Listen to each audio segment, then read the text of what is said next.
Hello എല്ലാവർക്കും അസ്സലാമലൈക്കും. ഇന്ന് ഞാൻ ഉണ്ടാക്കാൻ പോകുന്നത് കുമ്പളങ്ങ മുട്ടായിയാണ് കേട്ടോ. കുമ്പളങ്ങ മുട്ടായി ഉണ്ടാക്കാനായിട്ട് ഞാനിവിടെ 5 കിലോ കുമ്പളങ്ങയാണ് എടുത്തിട്ടുള്ളത്. ഇനി ഈ കുമ്പളങ്ങയുടെ തൊലിയൊക്കെ കളഞ്ഞ് കട്ട് ചെയ്ത് വൃത്തിയാക്കി എടുക്കണം. അങ്ങനെ കുമ്പളങ്ങയുടെ തൊലിയൊക്കെ കളഞ്ഞ് വൃത്തിയാക്കി എടുത്തിട്ടുണ്ട്. ഇനി ഈ കുമ്പളങ്ങ മുഴുവൻ ഇതുപോലെ ചീവി എടുക്കണം. ഈ ഒരു രീതിയിലാണ് ചീവി എടുക്കേണ്ടത്. അങ്ങനെ കുമ്പളങ്ങ മുഴുവൻ ഇവിടെ ഞാൻ ചീവി എടുത്തിട്ടുണ്ട്. ഇനി ഇതൊന്ന് നമുക്ക് കുക്കറിലിട്ടൊന്ന് വേവിച്ചെടുക്കാം. വേറെ വെള്ളമൊന്നും ഒഴിക്കണ്ട. ഈ കുമ്പളങ്ങയിലുള്ള വെള്ളം തന്നെ നമുക്ക് വേവിക്കാനായിട്ട് എടുക്കാം. അങ്ങനെ ചീവി വെച്ച കുമ്പളങ്ങ മുഴുവൻ ഞാൻ കുക്കറിലോട്ട് ഇട്ടിട്ടുണ്ട്. ഇനി ഇത് നമുക്കൊന്ന് വേവിച്ചെടുക്കാം. കുക്കറിലിട്ട് 2 വിസിലടിച്ചാൽ മതിയാകും.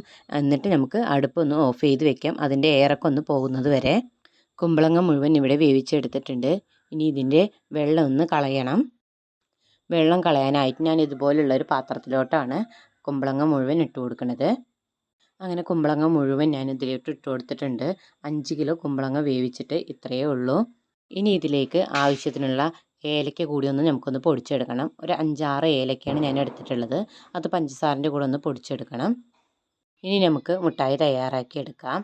അതിനായിട്ട് ഞാനിവിടെ ഒരു ചട്ടി അടുപ്പിൽ വെച്ചിട്ടുണ്ട്. അതിലേക്ക് കുറച്ച് ഓയിൽ ഒഴിച്ച് കൊടുത്തിട്ടുണ്ട്. ഓയിൽ ഒന്ന് ചൂടായി വന്ന ശേഷം അതിലേക്ക് വെള്ളം കളഞ്ഞു വെച്ചിട്ടുള്ള കുമ്പളങ്ങ നമുക്കിതിലേക്ക് ഇട്ട് കൊടുക്കുന്നുണ്ട്. അപ്പോൾ ആ കുമ്പളങ്ങ മുഴുവൻ ഇട്ടൊന്ന് ഇളക്കിയെടുക്കുക, നന്നായിട്ടൊന്ന് ഇളക്കിയെടുക്കുക. നന്നായി ഇളക്കിയെടുത്ത ശേഷം ഇതിലേക്ക് ആവശ്യത്തിനുള്ള പഞ്ചസാര ഇട്ട് കൊടുക്കാം. അപ്പോൾ ഇതിലേക്ക് ഞാൻ 1 കിലോ പഞ്ചസാരയാണ് എടുത്തിട്ടുള്ളത്. അപ്പോൾ ഇതിലേക്ക് ഞാൻ 1/2 കിലോ പഞ്ചസാര ഇട്ട് കൊടുക്കുന്നുണ്ട്. എന്നിട്ടൊന്ന് നന്നായി ഒന്ന് ഇളക്കിയെടുക്കുക. നന്നായി ഇളക്കിയെടുക്കണം. അതിനോട് ജോയിൻ്റ് ആകുന്നത് വരെ തന്നെ നന്നായി ഇളക്കണം ഇതിനെ. അങ്ങനെ ഇതിവിടെ ഇളക്കിയെടുത്തിട്ടുണ്ട്. ഇനി ഇതിലേക്ക് കുറച്ച് നമുക്ക് കളർ ആഡ് ചെയ്ത് കൊടുക്കാം. ഞാനിവിടെ റെഡ് കളറാണ് ഇതിന് ആഡ് ചെയ്ത് കൊടുത്തിട്ടുള്ളത്. നമ്മുടെ ഇഷ്ടത്തിനനുസരിച്ച് കളർ ആഡ് ചെയ്ത് കൊടുക്കാം. എത്ര കളർ വേണ്ടത് അതിനനുസരിച്ച് നമുക്ക് കളർ ഇട്ട് കൊടുക്കാം. എൻ്റെ വീഡിയോ ആദ്യമായിട്ട് കാണുന്ന കൂട്ടുകാരുണ്ടെങ്കിൽ ഒന്ന് സബ്സ്ക്രൈബ് ചെയ്ത് സപ്പോർട്ട് ചെയ്യണേ. അങ്ങനെ കളറൊക്കെ ഇട്ട് നന്നായി ഇളക്കി എടുത്തിട്ടുണ്ട്.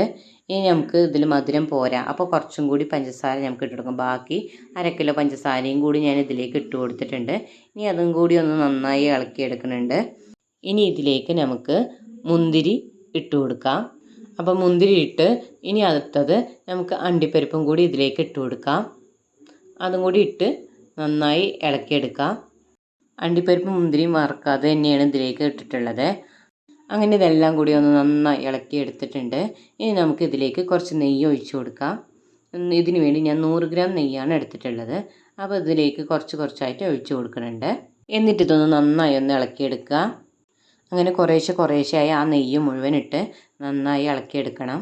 ഇനി ഇതിലേക്ക് നമ്മൾ പൊടിച്ച് വെച്ചിട്ടുള്ള ഏലക്കയും പഞ്ചസാരയും കൂടിയുള്ള പൊടിയൊന്ന് ഇതിലേക്ക് ഇട്ട് കൊടുക്കാം. എന്നിട്ട് ഇതൊന്ന് ഇളക്കിയെടുക്കാം. അങ്ങനെ ഇതെല്ലാം ഇട്ടൊന്ന് നന്നായി ഇളക്കി എടുത്തിട്ടുണ്ട്. അങ്ങനെ നമ്മുടെ കുമ്പളങ്ങ മുട്ടായി ഇവിടെ തയ്യാറായി വന്നിട്ടുണ്ട്. ഇത് എനിക്ക് കിട്ടിയ ഒരു ഓർഡറാണ് കേട്ടോ. അപ്പോൾ നമുക്ക് ഒരാൾക്ക് വേണമെന്ന് പറഞ്ഞിട്ട് ചെയ്തു കൊടുത്തതാണ്. അപ്പോൾ നമ്മുടെ മുട്ടായിയൊക്കെ ഇവിടെ തയ്യാറായി വന്നിട്ടുണ്ട്. അപ്പോൾ ഈ വീഡിയോ നിങ്ങൾക്ക് എല്ലാവർക്കും ഇഷ്ടമായെങ്കിൽ ലൈക്ക് ചെയ്യാനും ഷെയർ ചെയ്യാനും സബ്സ്ക്രൈബ് ചെയ്യാനും മറക്കരുത്.